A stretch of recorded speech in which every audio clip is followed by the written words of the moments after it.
Baiklah, kita lanjutkan masih pembuktian teorema 1, yaitu pembuktian teorema 1 bagian pernyataan yang kedua. Ya, yang mana isi teoremanya adalah seperti ini. Seperti biasa, dimulai dari menuliskan apa yang kita ketahui, mengidentifikasi apa yang kita ketahui ya. Dimana yang kita ketahui A itu adalah anggota himpunan bilangan real. Ya, yang akan kita buktikan adalah pernyataan ini ya, sepanjang ini. Ya. Sama seperti pernyataan yang pertama, ya, pernyataan yang kedua ini juga merupakan pernyataan yang berkuantor, ya. Bisa kita lihat pada kata semua di sini, berlaku untuk semua A anggota bilangan real. Sehingga sama seperti pembuktian pada pernyataan 1 ya atau I1, berarti selain kita membuktikan bahwa nilai mutlak A dikuadratkan itu sama dengan A kuadrat, kita juga harus menunjukkan bahwa pernyataan ini berlaku untuk semua A anggota bilangan real ya atau berlaku untuk semua bilangan real ya. Berarti pertama kita harus mempertimbangkan entah itu sifat trikotomi ya maupun teorema-teorema sebelumnya ya. Kalau kita lihat ya A kuadrat ini kan merupakan perkalian dari A kali A ya. Berarti sama seperti sebelumnya ya akan berhubungan dengan perkalian dua buah bilangan real ya, dimana dua buah bilangan real itu dia perkaliannya bisa berupa sama dengan 0, bisa juga dia merupakan hasilnya bilangan real positif ya. Hal ini didasarkan pada teorema ini, dua teorema ini ya. Jadi teorema 3I3 itu menyatakan bahwa dua buah perkalian bilangan real itu bisa hasilnya sama dengan 0 ya. Nanti akan ada beberapa kemungkinan dari pernyataan ini.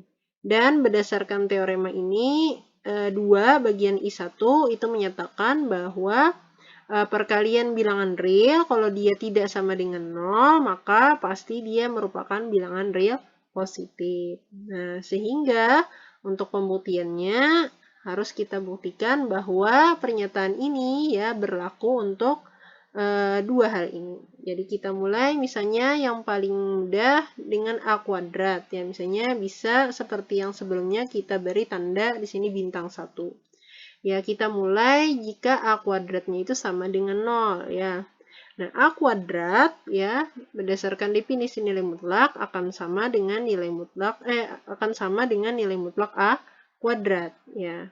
Nilai mutlak dari A kuadrat itu sama dengan A dikali nilai mutlak dari A kali A ya. Karena A-nya tadi sama dengan 0 ya, maka hasilnya itu sama dengan 0.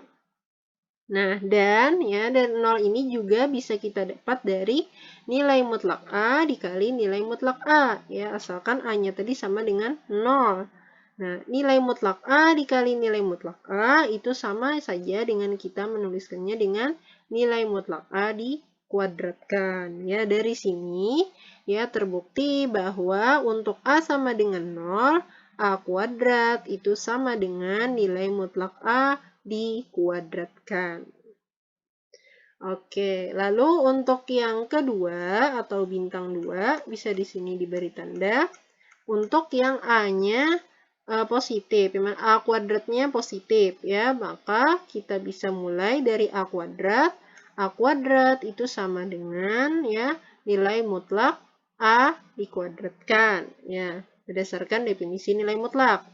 Nah, berdasarkan definisi perkalian, ya A kuadrat itu sama dengan A dikali A, ya, di mana berdasarkan definisi nilai mutlak dari A kali A, kalau dia A-nya positif, itu sama dengan A kali A, atau AA. AA ini juga bisa didapat dari nilai mutlak A dikali nilai mutlak A, ya, di mana A-nya tadi positif. Ya, nilai mutlak A dikali nilai mutlak A itu sama saja dengan nilai mutlak A kuadratkan ya berdasarkan definisi perkalian. Ya dari sini ya dari bintang 1 dan dari bintang 2 disimpulkan bahwa nilai mutlak A kuadrat itu sama dengan A kuadrat untuk semua A anggota himpunan bilangan real. Ya, sehingga teorema 1 bagian yang kedua atau I2 itu terbukti. Tuliskan seperti ini ya, dan ini tadi teorema 3 dan teorema 2. Jadi yang ini dan juga yang ini. Iya. Kita lanjutkan pembuktian teorema 1 ya, pernyataan yang ketiga ya. Kita lanjutkan pada video berikutnya.